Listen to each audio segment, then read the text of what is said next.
Hey, what's up guys, it's Mike. It's Dan. It's the free hotel room in Hong Kong. I mean, I would think that people, you see this all the time in America, right? Yeah. You see, usually not in the summertime, in the wintertime, because it's too cold. Yep. So you walk by a Chase ATM, whatever, you see a bunch of homeless people nestled in there. And you don't see it that often. Like I actually, especially in New York, like policemen, they'll kick you out. Yeah. They see you, you're out of there. These people, not only are they in there, but I mean, it's basically their hotel room. Yeah, well, let me just defend them a little bit. Okay. I stayed in Hong Kong. Okay. Hotels are pretty expensive. Okay.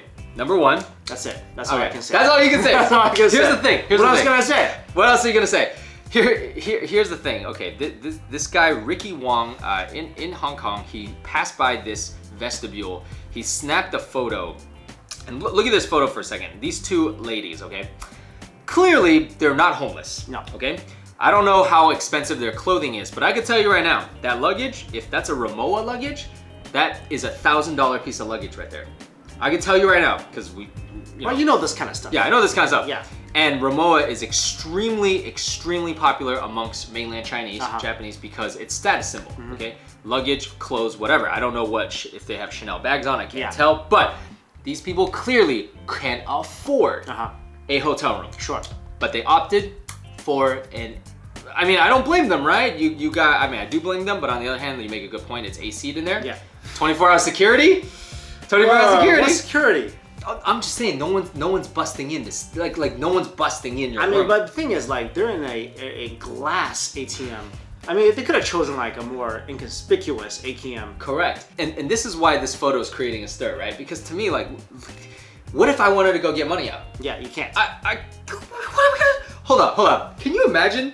Wait, this is also the dumbest thing I've ever seen too. Because how many times a night will you be woken up by people coming in to get money? Well, I'm sure they're hoping. Maybe they went in at like 1 a.m. They're like, no one's gonna come till the morning. I mean, it's a Hong Kong. Yeah. Like, people need money. But so I mean, just the fact that, I mean, what could have prompted this? Like you said, if their luggage is $1,000, then just spend a couple $300, get a hotel room. Yeah. Unless you know is it what? more than $300? You know what? You know, I bet you what this is. What happened?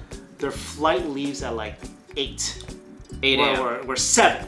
We're 6, right? Okay. So this picture was taken at 4. They're about to wake up. They're going to the airport. Because here's how Chinese people think sometimes. They're like, man, my flight's at 6. Right. I'm not getting a hotel room. Right. Just go find a place to sleep. Yeah. Yo, and here's where you hit it right on the head, okay? A lot of mainland people would think like that because they lack sort of the civil education that most of us got. I've been in this situation. You know what I did? What? I slept on an uncomfortable bench in the airport. Yeah. Which not even sprawled out. Literally just so uncomfortable on the chair like this. Because you know what? That's what civilized people do. You get on a 6 a.m. flight. You just suck it up, right? I'm not saying that's what's going on here, but I mean, this is pretty bad. Like if newspaper laid down, shoes off. I'll tell you what, if it's not what you said, and this is just like, they're like, I don't want to pay for a hotel that night, that is even like worse. That is even worse. And there are a lot of people, and we post videos about like tourists, you know, taking all the shrimp at a shrimp buffet, peeing on bushes, trashing Disneyland, you name it, peeing on airplanes. And there are a lot of people in this world that defend people that do this. They defend them because they're like, well, okay, you're talking all this smack about Chinese people and making us look bad. No. There's a reason these kind of news don't get spread inside China. But they don't get spread. Yeah. Because it makes Chinese people look bad and the Chinese government don't want that. But here's the thing. These are things that are happening everywhere in the world. Right. Shouldn't people in China know about this so they know what not to do? Because to them, it might seem normal. It might be like, all right, I'm just spending the night in an ATM. I'm just taking off my shoes at an airplane. I'm just pooping on the carpet, whatever, at a hotel. Whatever it is, okay. This might actually seem normal to some of these people because they do it all the time. So without people saying, like us, saying, hey, don't do this. Right. This is not good. Then how do people find out? Exactly. How do people understand not to do this? And also, like, why is it only mainland Chinese people? It's never Japanese tourists trash monument. Right. It's never tied. People are like, why not? Why?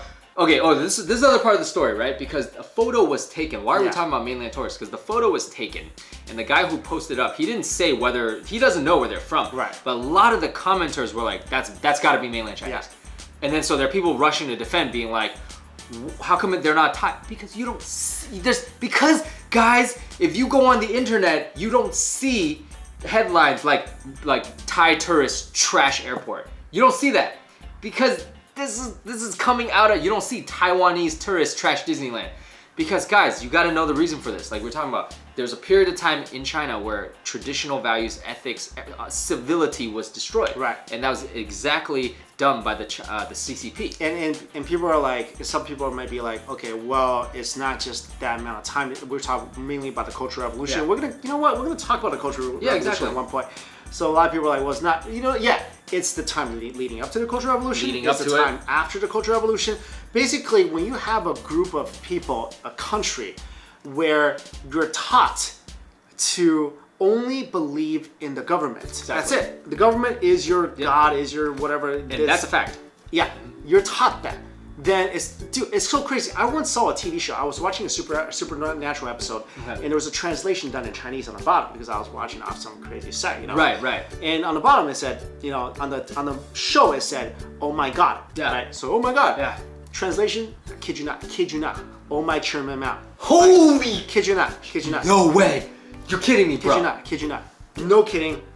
How does that story not make it into the news? I should have saved that episode. Anyway, I can't find it now. Whatever. That's the shocking. point is, when you take a nation and you teach them that, okay, nothing matters besides the government. Yeah. So you kind of lose. What does traditional values teach? Like 5,000 years of traditional values in China.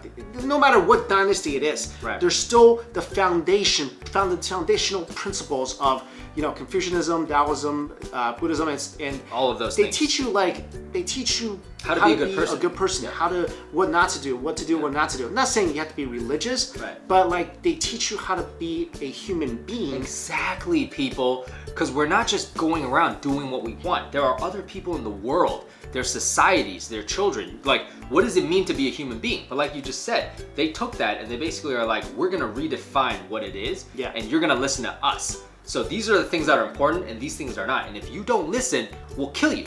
We'll beat you, we'll torture you, we'll publicly humiliate you. So this stuff is a big part of recent Chinese history. We're talking about in the 40s, you know, 40s, 50s, 60s. Yeah, this is a big part of recent, this is the last 100 years. So that is our grandparents, is our parents' generations that are really behaving like that. Right. And kind of, this is why you see in China, we talk about this a lot and people don't understand why.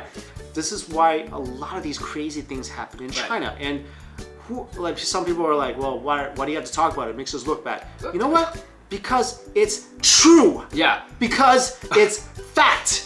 Basically, whoever says that is basically like, yo, there's some really bad things happening in this country. Yeah. Don't talk about it. Right. Like, isn't that the antithesis of like talk of basically helping to promote change? You know what I'm saying? Like, we're not sitting here saying Chinese people are bad, don't ever. No, we're like, this is why it's happening. Yeah. And this is why it needs to change. Anyway, so we'll keep talking about stories like this because we feel like they need to be addressed. So let us know your thoughts on this particular story. Thanks for watching. Later. See you.